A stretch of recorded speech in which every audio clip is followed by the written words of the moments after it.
नमस्कार, मैं हूं अतुल द्विवेदी और आप देख रहे हैं 7i न्यूज़। गुरु गुड़ रह गए और चेले शक्कर हो गए, क्या मतलब है इसका? यह कहावत भारतीय संस्कृति में सदियों से कही सुनी जाती है, जिसका आशय भी सरल और स्पष्ट है। उक्त आशय की टिप्पणी तब की जाती है जब गुरु के द्वारा सिखाया और पढ़ाया गया कोई शिष्य उनसे भी आगे निकलते हुए क्षेत्र विशेष में अपने को श्रेष्ठतम साबित कर देता है।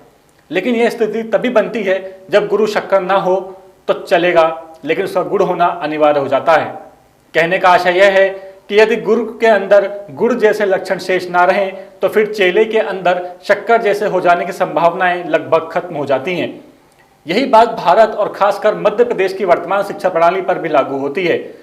हम बात उस पर कर रहे हैं जिसमें शिक्षकों की परीक्षाएं तो आयोजित हुई, लेकिन वे अपनी परीक्षा में इतने बेकार और बेअकल साबित हुए कि उन पर शिक्षा और संस्कृति को भी शर्म आने लगी। यहाँ पर उस घटना का उल्लेख करना उचित रहेगा जिसके चलते साबित हुआ कि मध्य प्रदेश की शिक्षा में पलीता लगाने का काम कोई और नहीं बल्कि खुद शिक्षक ही कर रहे हैं। घटना मध्य प्रदेश माध्यमिक शिक्षा मंडल द्वारा कराई गई 10वीं की परीक्षा के दौरान सामने आई। इस परीक्षा में बहुत सारे विद्यार्थी गणित विषय में अनुत्तीर्ण हुए तो विभागीय उच्चाधिकारियों के कान खड़े हो गए। उन्होंने एक जांच के परिणाम स्वरूप यह पाया कि विद्यार्थी गणित के परीक्षा में भले ही अधिकतम अनुत्तीर्ण हुए हों, लेकिन अन्य विषयों में भी उनकी हालत अच्छी नहीं है। इससे निष्कर्ष यह निकला कि परीक्षाओं में अनुत्तीर्ण होने की गलती विद्यार्थियों की कम बल्कि शिक्षकों की ज्यादा है।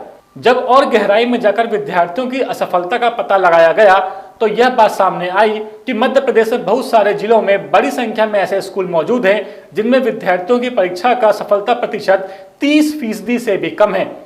इससे एक बार पुनः यह स्पष्ट हुआ कि माध्यमिक शिक्षा मंडल की परीक्षाओं में 10वीं के जो प्रतिकूल परिणाम आए उनके लिए विद्यार्थियों से ज्यादा शिक्षक दोषी हैं।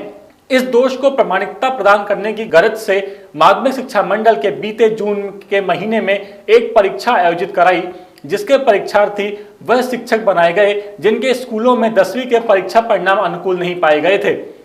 जब इन शिक्षकों की उत्तर पुस्तिकाएं जांची गईं तो शिक्षा मंडल को यह देख सुनकर भारी धक्का लगा कि उक्त परीक्षा में ढेर सारे शिक्षक अनुत्तीर्ण साबित हुए। शिक्षा विभाग के हाथ से तोते ही उड़ गए जब उन्हें पता चला कि शिक्षकों की यह असफलता भी तब सामने आई जब इनके द्वारा अपनी परीक्षा के दौरान कोर्स में शामिल पुस्तकों को सामने रखकर नकल की गई थी। उन्हें उत्तर के रूप में हूबहू उतार दिया गया था। यह सच्चाई सामने आ जाने पर विभाग के ऐसे हजारों शिक्षकों को अनिवार्य सेवानिवृत्ति की धार पर चढ़ा दिया है, जो नकल करने के बावजूद भी उत्तीर्ण होने लायक अंक नहीं ला सके थे। लेकिन अब शिक्षा विभाग के उन शिक्षकों को भी अनिवार्य सेवानिवृत्ति देने का मन बना लिया है जो अधिकतर श्रेणी के हैं और नौकरी में रहकर विद्यार्थियों का भविष्य खराब करने में लगे हुए हैं। यह लोग भविष्य में सरकार को अथवा विभाग को कोई वैधानिक परेशानी में ना डाल पाएं, इसके लिए माध्यमिक शिक्षा मंडल ने एक बार फिर अब इस अधकचरे शिक्षकों की परीक्षा आयोजित की है। विभाग ने यह मन बना लिया है कि एक और अवसर मिलने के बाद ही अब इन अधकचरा ज्ञान वाले शिक्षकों ने सम्मानजनक अंक प्राप्त नहीं किए तो इन्हें भी अनिवार्य सेवानिवृत्ति का रास्ता दिखाया जाएगा। सरकार द्वारा अपनाई गई इस प्रक्रिया की जितनी सराहना की जाए कम है, क्योंकि हम सभी जानते हैं कि ऐसे कर्तव्य से विमुख आचरण रखने वाले शिक्षकों ने सरकारी स्कूलों के साख मिट्टी में मिलाकर रख दी है। यही वे शिक्षक हैं जिनकी करतूत के चलते शासकीय स्कूलों में परीक्षा परिणाम अपेक्षा के अनुरूप नहीं आ पाते। फलस्वरूप अभिभावकों को अपने बच्चे निजी शिक्षण संस्थानों में भेजकर भारी पैसे आर्थिक कुर्बानियां देनी पड़ जाती हैं, जबकि सरकार द्वारा इन शिक्षकों पर औसतन 50,000 रुपया प्रति पद के हिसाब से हर महीने खर्च करना पड़ रहा है।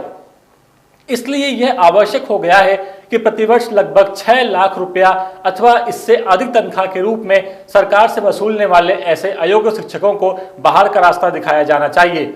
इसी के साथ यह पता लगाना भी आवश्यक हो गया है कि इन्हें बीएड और डीएड जैसी परीक्षाएं आखिर उत्तीर्ण कैसे की और किन गैर वैधानिक तरीके अपनाकर यह लोग इतनी बेशकीमती नौकरी प्राप्त करने में सफल हो गए। ऐसा करने से लापरवाह और अयोग्य शिक्षक तो दूर होंगे ही, उन्हें आश्रय देने वाले शासकीय कारिंदों को भी दंडित किया जा सकेगा, ताकि आगे से फर्जी शिक्षक नौकरी ही नहीं पा सकें और योग्य व शिक्षक युवाओं को अच्छा अवसर मिल सके। इनमें बच्चों का शैक्षणिक स्तर भी शासकीय स्कूलों में ही पनपने लगेगा, तब गुरु गुड़ भी होगा और चेले शक्कर भी। 7i न्यूज़ के लिए मोहनलाल मोदी की रिपोर्ट।